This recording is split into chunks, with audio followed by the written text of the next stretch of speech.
Alright guys, what is up? Welcome back to Empyrion Galactic Survival with LD7. We are picking a little bit after where we left off last time. I went ahead and finished off our Xenosteel blocks. I laid them down, kind of finished mapping out how I want the bottom foundation to look. I built a bed so we can actually see what we're doing here. But yeah, I tried to use the steel to enclose important areas. We're going to move this constructor, but we needed to build the armored concrete and all the better stuff, so that's why we have it. No worries though, we've got 100 armored concrete bricks. That's kind of my plan for what we're going to use to build this sucker. And yeah, we basically have all of our stuff built, which is nice. That's the benefit of having, you know, a bunch of constructors, or two constructors. You can really split up the work and get a lot done. I would build a armored door, but I don't have any cobalt on me, and you can't get cobalt on this planet, so I'm not going to warp away to another planet just to get cobalt. It's not worth it at this point. I mean, our capital vessel blueprint has finished being built, by the way. We are going to pick back up and go check out the Ramel system and everything like that as we had planned previously. I just wanted to reestablish our base here because a lot of stuff does revolve around having your home planet like being built out, you know, like there's a lot of missions that revolve around your home planet, I guess.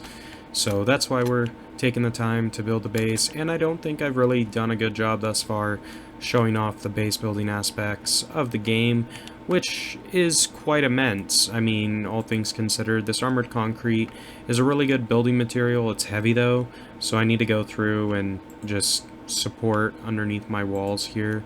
Otherwise, it's not gonna be able to support the structure as a whole. So I'm just going through, just reinforcing our foundation so it's nice and strong, ready to rock and roll and build, because I plan on putting at least one more layer, if not two, on this bad boy, just so we can, you know, differentiate, have enough space to do what we want without any major headaches, all things considered.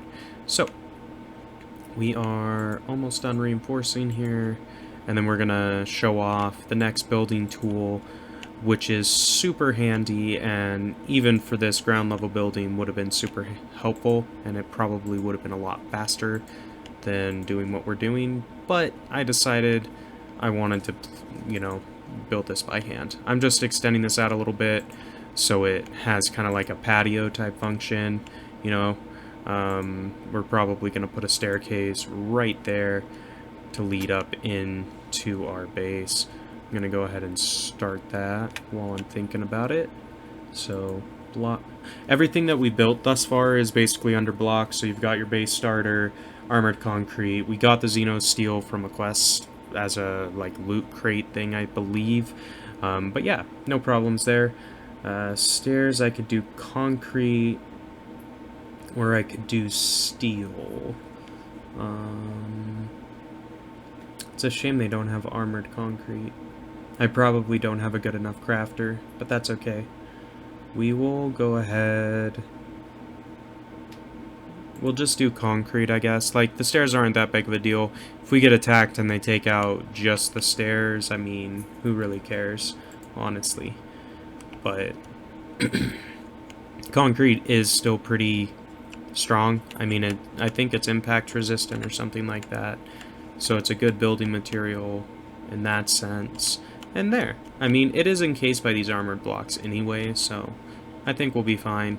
Like, hop up here, have a grand old time, and yeah. So I'm just gonna go inside of the base. That way we don't get attacked by like a spider or some jerk or whatever.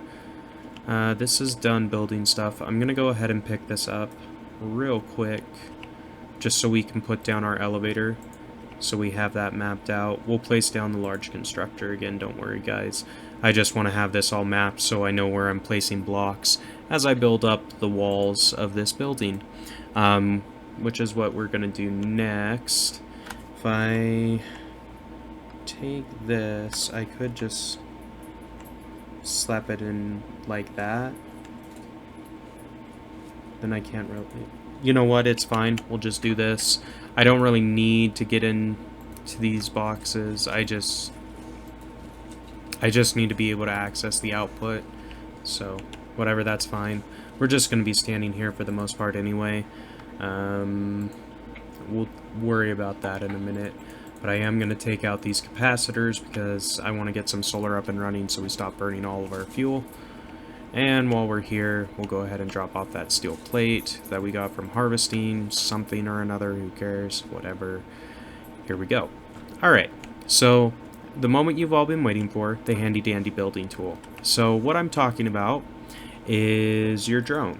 So if you haven't built a base before, or if you have built a base before and didn't know this, which I didn't for the longest time, if you use your drone, just like you would when you're mining, you can actually place the blocks.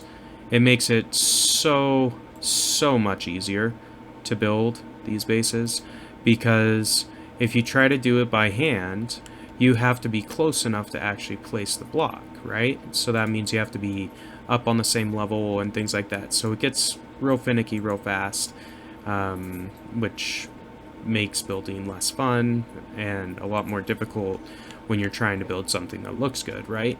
So this kind of removes the problem for the most part. You just go ahead and fly around with your drone, get in the position you want, line up where the bricks are going to go, and just place them down, nice and easy.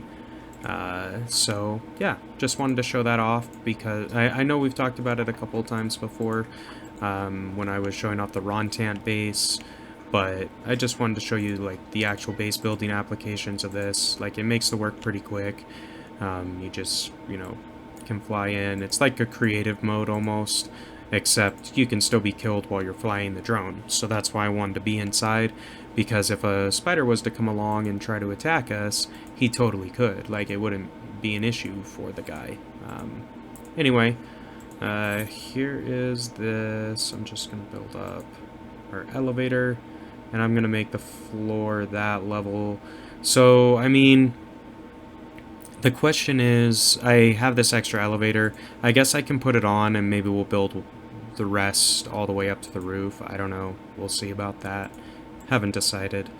But that is all of our armored concrete, so we need to build some more of those bricks. No problem.